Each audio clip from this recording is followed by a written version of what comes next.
of Tell-It-All, a man who covers it all and does it so superbly, night after night after night. The host of Newsnight in New York, the one and only Aaron Brown. How was that? That's excellent. It was a great segue. For a minute I didn't know who you were talking about, but I'm pleased to accept that. Thank you. Thank you. Your staff wrote it very well. Thank you, staff. I know better than that. Thank you, Mr. King, and good evening again, everyone. We admit to some confusion tonight, not for the first time. The governor of Maryland, uncomfortable it seems with the way the death penalty is administered in his state, declared a moratorium so the state could look at some of the issues involved. And there are issues involved. No matter where you stand on the death penalty, there have been enough cases where innocent men have been wrongly convicted to give anyone pause, or at least so we hope. In any case, the governor declared this moratorium and Maryland stopped executing people while the study was being done. This was all in that period we can now refer to as BTS, before the sniper. The other day, the governor said the moratorium wouldn't apply to the sniper case. He said it only applies to old cases. Call me cynical, but I have a feeling there's a bit of politics at play here.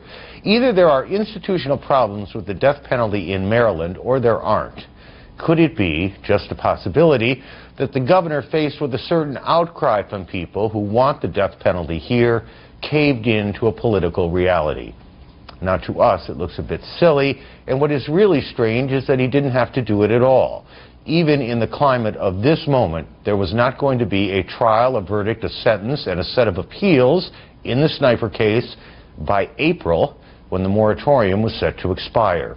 There is no moratorium on capital cases, just on executions. So if the flip-flop wasn't political, what else could it have been? On to the whip in the day's news. The federal government weighs in on the sniper case. Kelly Arena on that tonight. Kelly, a headline, please. Aaron, today the federal government entered the legal fray, filing charges against John Allen Muhammad, charges that could lead to the death penalty. Kelly, thank you. On to Moscow, the hostage crisis and the actions of the Russian government. John King tonight on how the White House has responded to it all. John, headline from you. Aaron, privately, the administration is urging the Kremlin to be more forthcoming, to tell it what kind of gas was used to end the deadly standoff. The administration is worried if Russian troops have it, perhaps the Russian mob and terrorists could get it. But publicly, the president is telling top aides no criticism of President Putin, a man he views as a key ally in the war on terrorism. John, thank you. Out in the Midwest tonight, a memorial service for Minnesota Senator Paul Wellstone and the others killed in the plane crash last Friday. John Carl is following the political twists and turns that no one could have expected in this race. John, a headline from you tonight. Aaron, the Wellstone Memorial, which is still going on, looks more like a political rally than a funeral, as Wellstone's friends and his former staffers come together with the rallying cry of winning next week's election in Paul Wellstone's name. John, thank you. And on to Florida now to end the whip and the Haitians who swam to shore today by the hundreds. Mark Potter covered that all afternoon. He's with us tonight. Mark, a headline from you. Well, Aaron, more than 200 Haitians on a grossly overloaded freighter came ashore near Miami and are now in detention awaiting hearings on whether they can stay in the United States. Their chances may not be very good. Aaron? Mark, thank you. Back with all of you shortly. Also coming up on the program tonight, the Lieutenant Governor of Maryland, Democrat Kathleen Kennedy Townsend. She's in a very tight race for governor there. We'll talk with her about guns, the death penalty, and the sniper case. Jeff Greenfield tonight on a political story that's been marked by tragedy, not Minnesota this time Missouri. Jean Carnahan trying to keep her Senate seat 2 years after taking her husband's spot after he died in a plane crash. This is a very tight race. And a bitterly divisive issue on the ballot in Oklahoma, something turning brother against brother, chicken against chicken, whether to ban cockfighting. And tonight as well, free speech on a Wisconsin campus where the issues are race and murder and young killers. Do the rules change? All of that and more in the hour ahead. We begin with the case against John Muhammad. He appeared in court today, federal court, and heard the charges, 20 counts, with one clear aim, according to the Attorney General, to make him pay the ultimate price the government can demand. And with jurisdictions from Washington State to Maryland fighting over Muhammad and his young friend, today the federal government staked a powerful claim. We begin tonight with CNN's Kelly Arena. At least one of the federal charges against John Allen Muhammad carries a death penalty sentence. And according to Attorney General John Ashcroft, ensuring that penalty is the overriding concern. There are already people who are saying that they don't think the ultimate penalties ought to be available, whether they're editorialists or others who don't believe in the death penalty. I believe that the ultimate sanction ought to be available here. Charges in the federal complaint include the use of a firearm during a crime of violence, conspiracy to commit offenses against the United States, conspiracy to affect interstate commerce by extortion, and discharging a firearm into a school zone. It alleges the most severe and atrocious of crimes. It provides a basis for additional investigation. Muhammad was read the charges against him in court and said he understood them. At this point, we still have not heard any evidence in a court of law against Mr. Muhammad.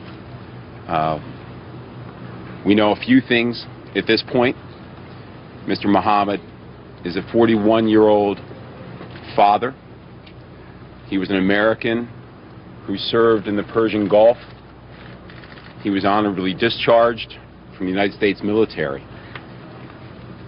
He has never been convicted of another crime at any time, anywhere.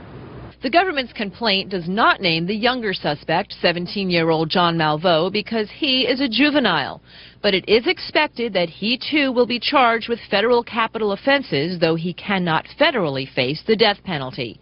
The federal complaint follows the filing of charges by 4 counties in Maryland and Virginia. Justice Department sources say a county in Virginia will probably get the chance to go to court first.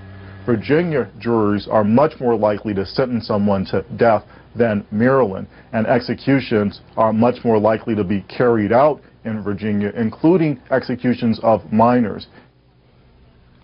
The government affidavit alleges that Muhammad referred to Malveaux as sniper, at least according to one acquaintance. That seems to support allegations by some investigators that the juvenile was the shooter in at least one of the attacks. Aaron? Kelly, just if you can, who will make this decision on who prosecutes first? Is it the federal government's call, or is this some sort of negotiation that has to go on? Well, it is ultimately the Justice Department's call. These 2 individuals are in federal custody, although there are lots of discussions going on among the involved prosecutors and justice officials. But at the end of the day, Aaron, it is the Attorney General who gets to make the call. Because the federal government would then deliver the alleged snipers to the jurisdiction. That's right. Where they're Transfer from federal custody to whichever jurisdiction's custody. Kelly, thank you. Kelly Arena tonight. Quick update now from Moscow. The Russian government still isn't saying what kind of gas was used in that hostage rescue, though doctors now have a pretty good idea. If they are right, many of the 115 people who died from the gas could have been saved. They believe, United States officials agree with this, the gas has properties similar to a morphine-based drug that is used in hospital anesthetic.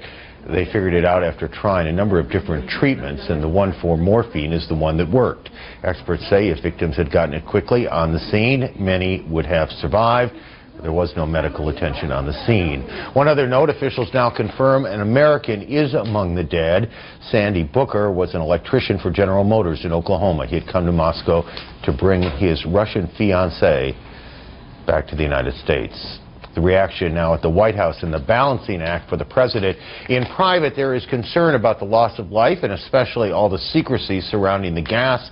The Russians, as one reporter, the Russians used, as one reporter put it, the Russians are acting awfully Soviet these days. But if the administration has private concerns, it also has very public objectives on terrorism, on Iraq, and it needs Russians' help to achieve them both. Again, our senior White House correspondent, John King. The president set the tone with a call to President Putin early in the hostage standoff and has told top aides repeatedly in recent days to be nothing but supportive.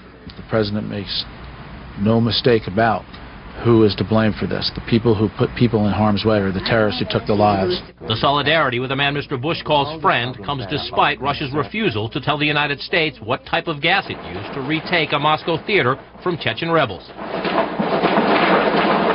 115 hostages were killed by the gas, and U.S. Ambassador Alexander Vershbow was quoted Tuesday as saying, "It's clear that with perhaps a little more information, at least a few more of the hostages may have survived."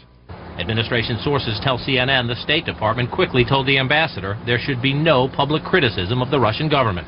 Mr. Bush is known for his loyalty, and President Putin has been a steadfast ally in the war on terrorism. Mr. Putin did not object, for example, when the Pentagon moved forces into the former Soviet republics of Kyrgyzstan, Tajikistan, and Uzbekistan to help with the war in Afghanistan, or when the United States sent military personnel to train special forces in Georgia, which has tense relations with Moscow. And Mr. Bush wants Russia's support now in confronting Iraq and in isolating North Korea because of its nuclear weapons program. I think we're in a posture where we're not likely to be asking too many questions, but I think it's not in our long-term interest to ignore the problems here.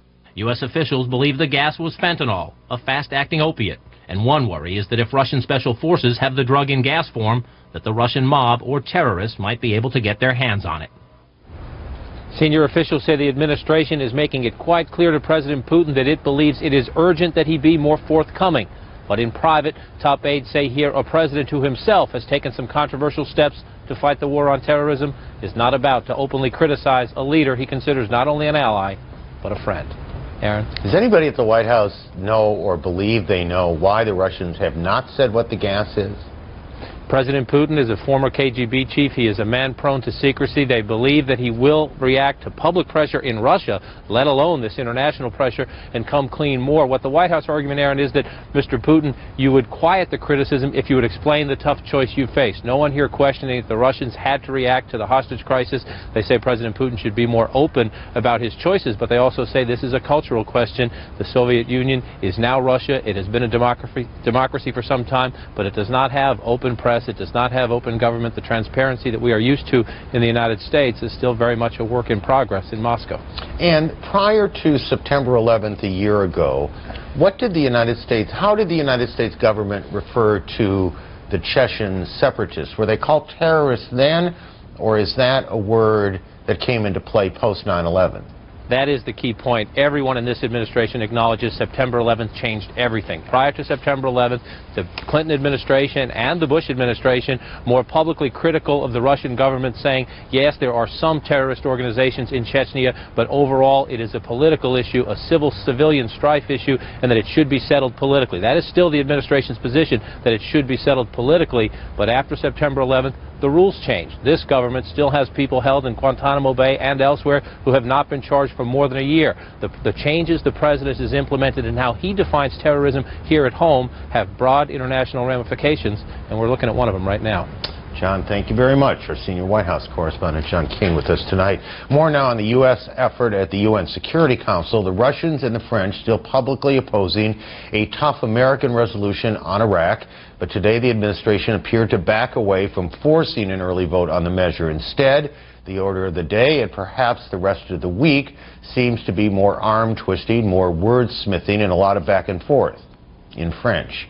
The latest on the situation at the Security Council, we turn to CNN's Richard Roth at the UN. Richard, good evening. Good evening, bonsoir, Aaron. The urgency not seen here tonight at the UN Security Council, a planned meeting to go over the resolution again, put off until tomorrow morning. Perhaps the most significant development will be in Washington tomorrow. Hans Blix, the chief UN weapons inspector on Iraq, and Mohammed al-Baradei, the executive director of the International Atomic Energy Agency, will be at the White House for talks with Vice President Cheney, National Security Advisor Condoleezza Rice, and likely President Bush. Mr. Blix was just in Moscow making the rounds of key permanent members of the Security Council. In the past, U.S. officials have been critical of Mr. Blix, perhaps questioning his aggressiveness. Now it seems like if inspectors are indeed going to go into Iraq, they might as well make the inspection mandate as tough as possible. Here in New York, the major differences between the U.S. and France, and it's over language, tricky words like material breach, serious consequences. It may seem like word games to many other people, but this is international law, and years from now, no matter what happens in Iraq, diplomats, the world will look back on these resolutions and follow what the words indeed say on the paper. UN Secretary General Annan talked with me about President Bush's criticisms that the UN is taking too long, comparing it to the League of Nations. Mr. Annan said these deliberations take time. Secretary of State Powell said they're still hoping to find the bridging language with France, but he raised the strong possibility that a vote won't happen until next week. Aaron. Richard, au revoir. Richard Roth at the UN tonight. Thank you. Ahead on Newsnight, cockfighting inside the fighting ring and the debate that's going on in Oklahoma. There's a ballot initiative there. Also ahead, the D.C. area sniper shootings and the effect on politics. We'll talk with the Lieutenant Governor of the state of Maryland, a candidate for governor, Kathleen Kennedy Townsend, after this break. Newsnight with Aaron Brown is brought to you by Pacific Life. Annuities, insurance, and investments. Rely on the strength of Pacific Life. If you're looking to see the impact that the sniper story had on Maryland politics, the sniper tragedy, you can find plenty of evidence of it on the airwaves in campaign ads in a very tight race for governor. The Democratic candidate, Lieutenant Governor Kathleen Kennedy Townsend, put out ads late last week describing her Republican opponent as, quote, the NRA candidate for governor.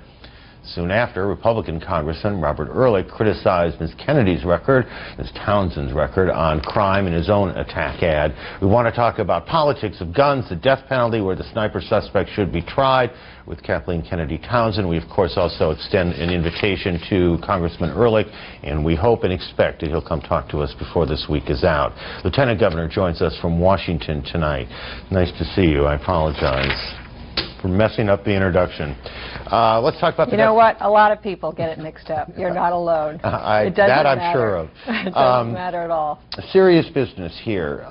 You supported the moratorium on executions in your state. Clearly that means that you had some concerns there might be institutional problems, but you said in this case it's appropriate. How do you square these two positions? Very easily. I've always said and always been for the death penalty, but I think that there needs to be a moratorium when there's a study taking place as to whether the death penalty is applied in a fair and just manner.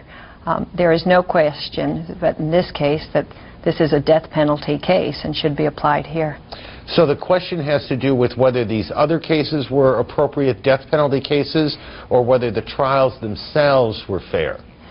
This is what the study is looking at. Just so you understand what's going on in Maryland, there's a study that is taking place to see how the death penalty has been applied in Maryland.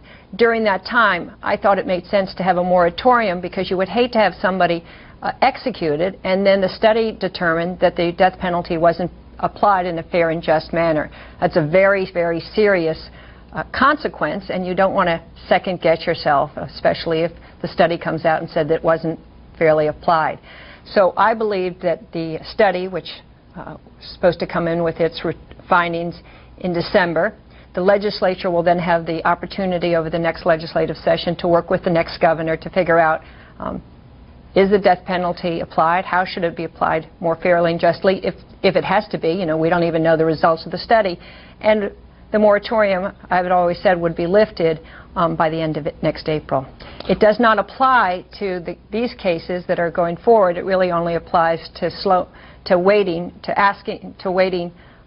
execute people while they're on death row while this study is taking place. And just one more quick one on the death penalty, we'll move on. Sure. Can you tell me, Maryland law has, I think, 10 circumstances in capital cases where the death penalty is considered a factor. Which one of those 10, or which ones of those 10 applies to the sniper case? Well, we'd have to look at them, but my belief is that it's clearly, this is one of the most heinous crimes in American history, and Maryland law would definitely be applied in this case. Okay.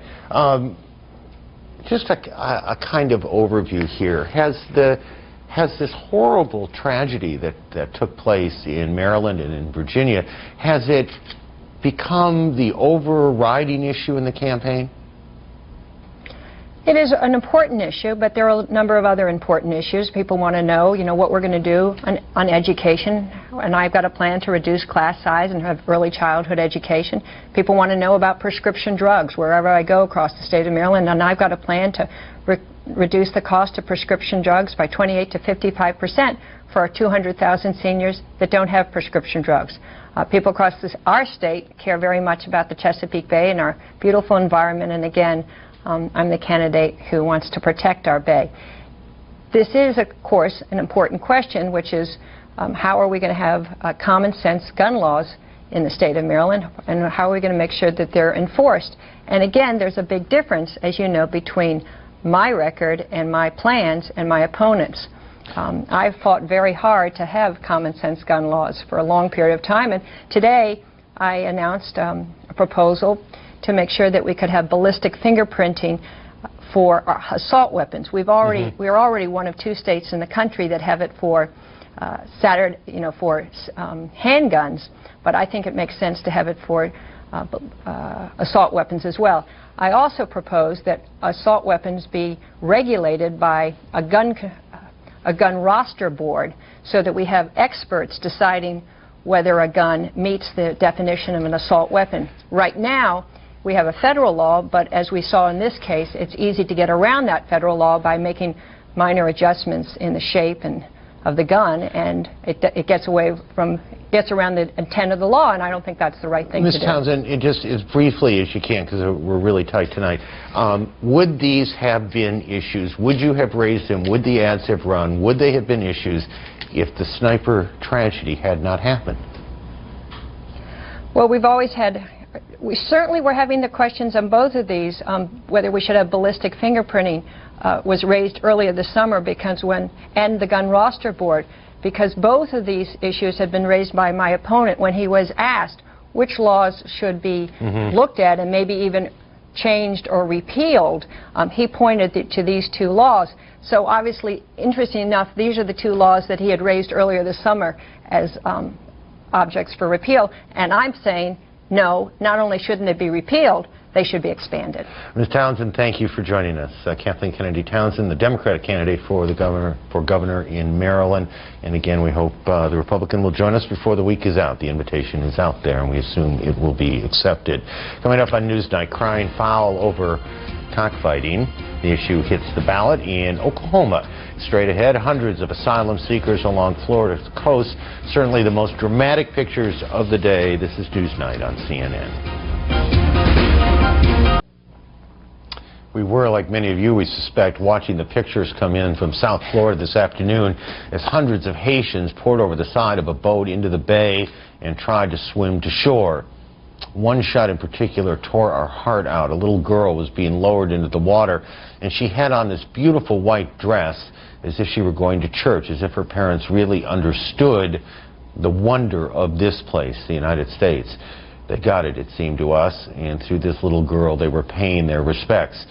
Did they know, we wonder, that barring a miracle, they and their little child will not be allowed to stay? Here's CNN's Mark Potter. The 50-foot wooden coastal freighter, grossly overloaded with more than 200 Haitian migrants, ran aground within sight of the downtown skyline, about 20 yards south of the bridge between Miami and Key Biscayne. As the boat reached shallow water, the Haitians began jumping overboard, men, women, and children desperate to reach dry land. Some of them took off their shoes, threw them as far as they could, then retrieved them on shore. Some hit deeper water, couldn't swim, and had to be rescued by the U.S. Coast Guard. Most, however, made it easily to shore and began running through traffic on the bridge, some approaching motorists, apparently seeking rides to leave the area. They were really desperate. It shows clearly in their faces, and it was very unhuman the way they were flying off the ship. And I hope the United States would give them the proper care and understand these people are looking, seeking for a better life. Local and federal authorities quickly converged, sealed off the roadway, and began to round up the Haitians. They were taken into custody and are being held in an immigration detention facility where INS officials say they will be given food, water, and clothing before they are questioned about whether they have a credible fear of persecution in Haiti and the right to political asylum in the U.S. Legal and political activists are urging fair treatment.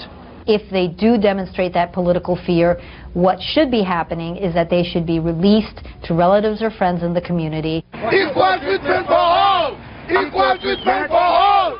As police rounded up the migrants, a handful of Haitian Americans protested U.S. immigration policy, which gives special privileges to Cuban immigrants. Haitians are often seen as economic migrants and are frequently sent back to Haiti. They're not from a communist country, and so folks tend to assume that they're simply economic refugees. They don't have the kind of political clout that a lot of other groups have. And frankly, I think the color of their skin has something to do with it. Immigration advocates say that they will ask INS officials to release most of those Haitians shortly so that they can get lawyers and more effectively argue their asylum claims. But they also concede that even if that does happen, it is highly likely that most of the Haitians will be sent back to their home country. Aaron? Mark, thank you. Mark Potter in Miami tonight. An update quickly on the investigation into American Airlines Flight 587, the crash last year in Queens, New York. Happened just months after September 11th. A transcript of the cockpit recording was released today at the start of the hearings in Washington. It showed that the crew seemed unaware that the tail fin of the jet had fallen off as they tried to control the plane. Investigators believe that swings in the rudder whipped the tail so severely the fin broke off. The entire flight of 587 lasted 103 seconds. Still to come on Newsnight, Missouri's Senate race and why it's under the very watchful eye of one very divided Congress. Also, a big-name Republican is asked not to attend Paul Wellstone's memorial service in Minneapolis tonight. That story as Newsnight continues from New York.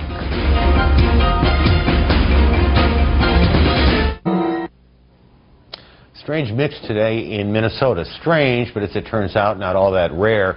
Personal and public tragedy playing out against a political backdrop.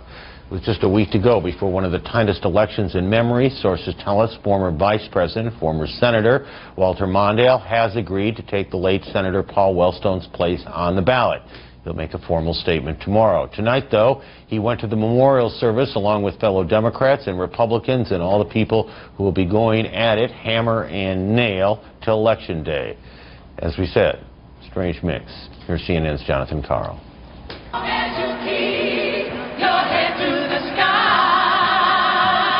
The overflow crowd came as much to celebrate Paul Wellstone's life as to mourn his death.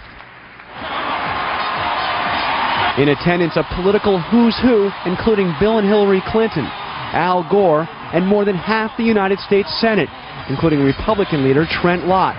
Noticeably absent was Vice President Cheney.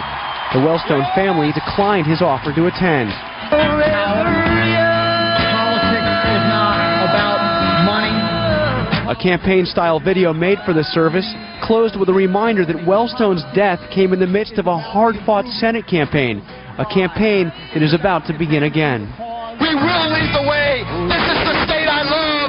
This is the state I represent, and I intend to win this Senate race. Democrats believe former Vice President Walter Mondale is the person to pick up where Wellstone left off.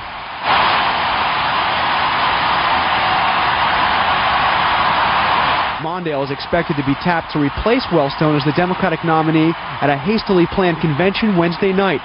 Former Senator Frank Lautenberg says he understands why the former vice president would want to go back to the Senate.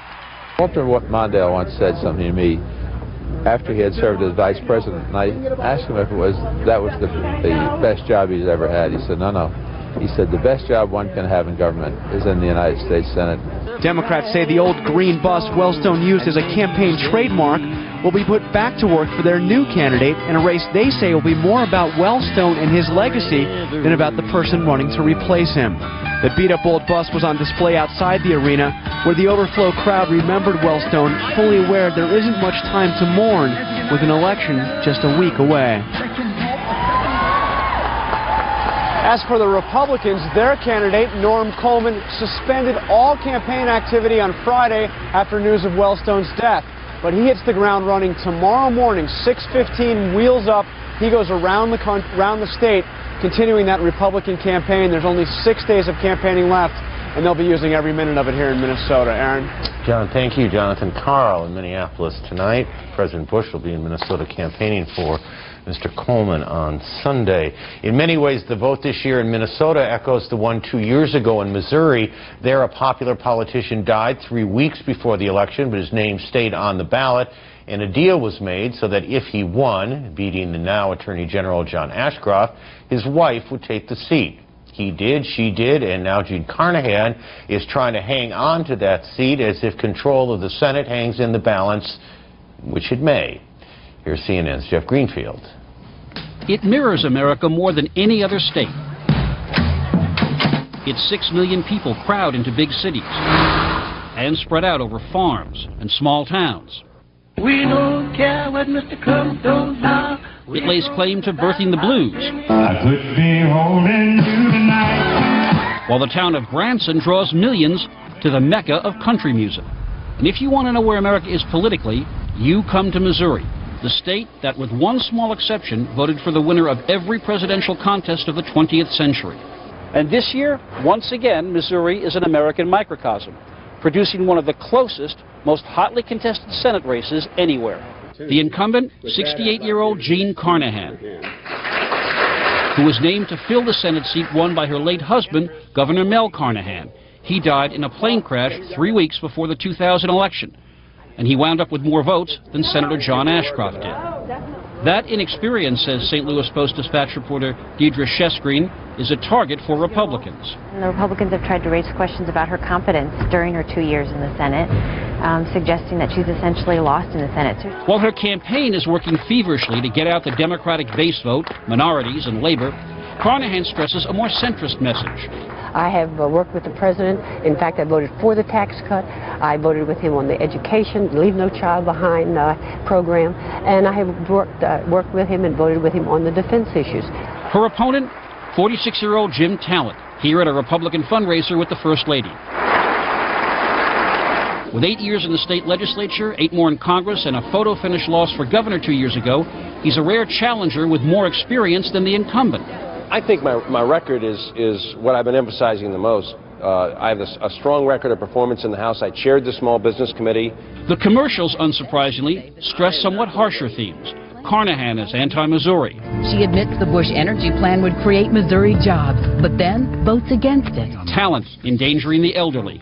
Jim Talent co-sponsored legislation that takes $3 trillion from the Social Security Trust Fund and gives it to Wall Street to invest instead.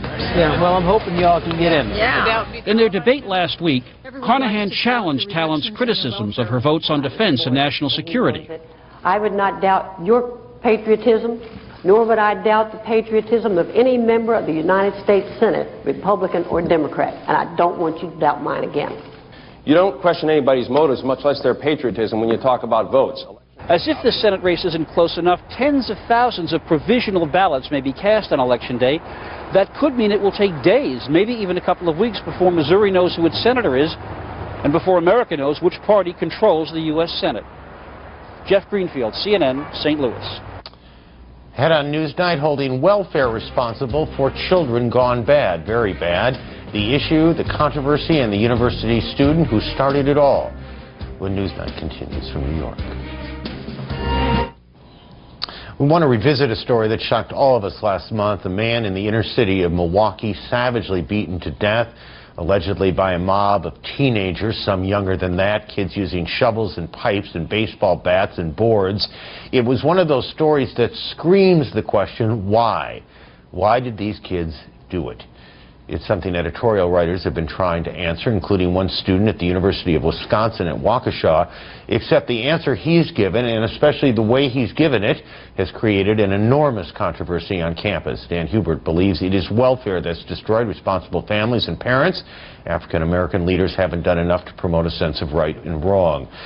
Dan joins us from Milwaukee tonight, along with Natalie Vance of the African American Union, a student group on the campus. Welcome to both of you. Dan, let's start with you. You wrote, "Stop the welfare payments and you'll stop the madness." The madness you referred to was the killing, but more than that. Is that literally what you meant?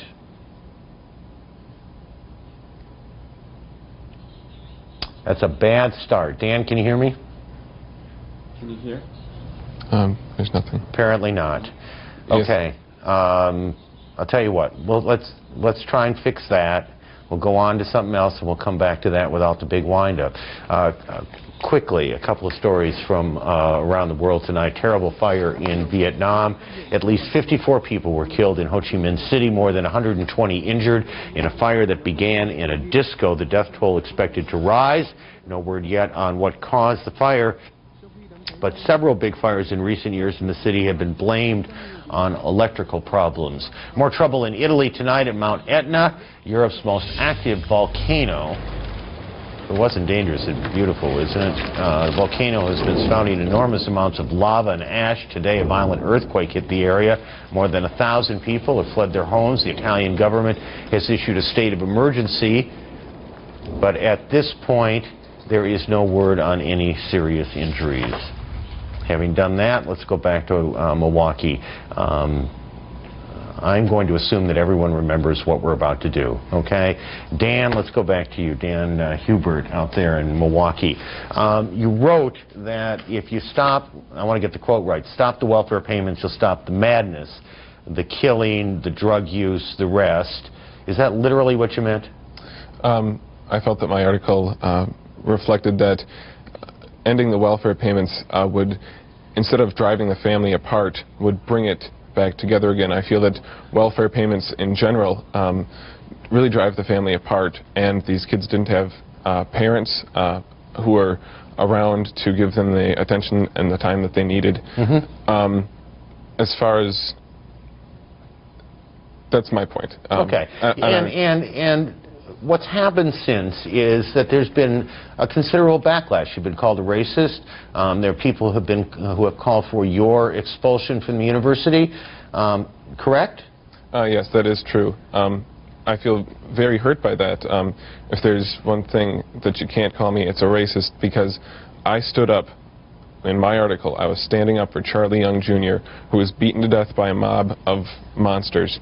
And for a white man to defend a black man, and then for me to be called a racist, you're going to have to change the word of the definition of racism to make that fit for me. All right, let me turn to Natalie for a second, and Dan, we'll come back to you in a moment. Natalie, what trouble do you have with is it the theme of the article you have a problem with, or the way it was laid out? My problem with the article was mainly the generalizations and stereotypes that were in the article. To me, the article wasn't based on fact. It was just based on an incident that took place, and then I felt that Dan took that incident and went off on his own tangent about how he felt about African Americans. And there's one thing to base an article or an editorial on fact and then give an opinion, but to not establish an audience, to not give any facts, but to go off on how you felt about it. I just thought that that was wrong, to not have it based on any fact at all. And do you think he should be expelled? Do you think the university should stop funding the newspaper? Do you think any of those punishments for this are appropriate? You know what? No, I don't. Expelling Dan would not fix the problem. He had every right to say what he said in that article. I mean, I am a firm believer in the First Amendment right to freedom of speech, and I believe that he was speaking his mind. I believe that the way Dan chose to go about it and the things that he said is punishment in itself. The things that he's going through now after what he did, and, you know, having to deal with the anger of not only the African American students, but the Caucasian students, the Hispanic students, that's punishment enough, I believe. Dan, I read, and you'll tell me if this is accurate, that you had some concern that what you wrote might ultimately affect your desire at some point in life to run for public office, and you have apologized, I think is a fair word. You've apologized for the way you said what you said, not necessarily the theme you were writing, but what you said. I'm just wondering how sincere the apology is, given your concern about how it might affect the future. I'm sincerely sorry for the people who are offended at it. I don't think that I stereotyped or generalized anybody or anything. what I said was based on 2000 Census Bureau data. It's based on, also on an article in the Milwaukee Journal Sentinel, and also some other nonprofit organizations, their websites, their information that was provided to me. I am sorry that people are offended over this. I am not sorry for my defense of Charlie Young, and I'm not sorry for standing up for what I believe in. Dan, Natalie, thank you both. It's an interesting issue, and I know the university is working hard to sort it all out. Thank you both for your time tonight. Thank you. Thank you. Still ahead on the program, cockfighting. Is it animal cruelty or just plain fun? Voters in Oklahoma will get to decide that. We'll show you the debate when we wrap it up on Newsnight.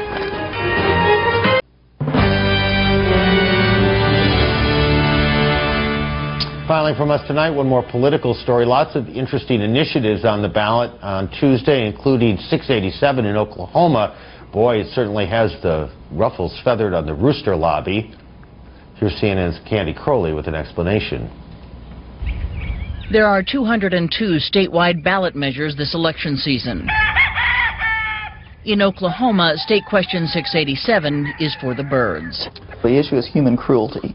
The purpose in slashing these birds to death in front of these crowds is for gambling and for the entertainment of people. Yes, cockfighting is legal in Oklahoma, has been since the 60s, when a court ruled that animal cruelty laws do not apply to chickens because chickens are not animals. Animal rights activists have been crying foul ever since. Enough with the puns. This is serious stuff to Janet Halliburton, animal rights activist, lawyer. These cockfighters involve their children in the cockfights. And so the children see these animals being slashed to death for gambling purposes. And this desensitization makes it more likely that there's going to be human violence involved at some other stage. 687 would make cockfighting and raising cockfighters illegal. It is a big bucks battle. Knives strapped to birds' legs, placed in a pit to fight to the death. They call this sport.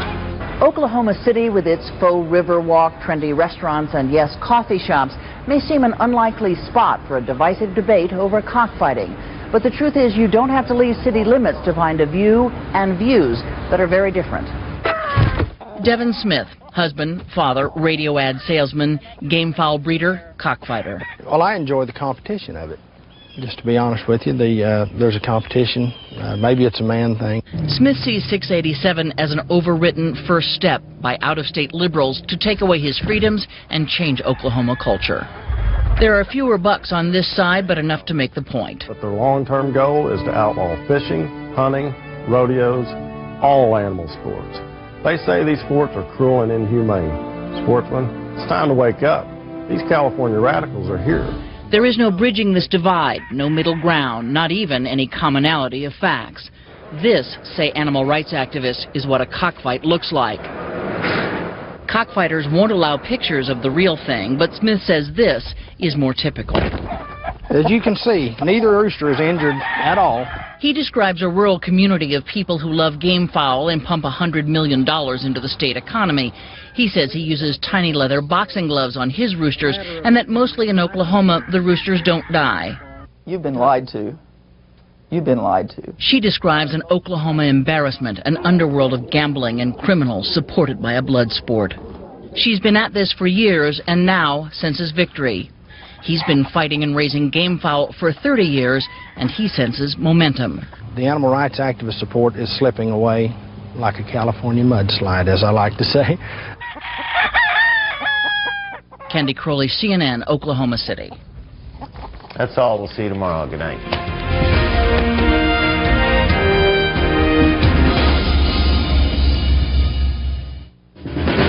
Segment 7 is brought to you by The Hartford.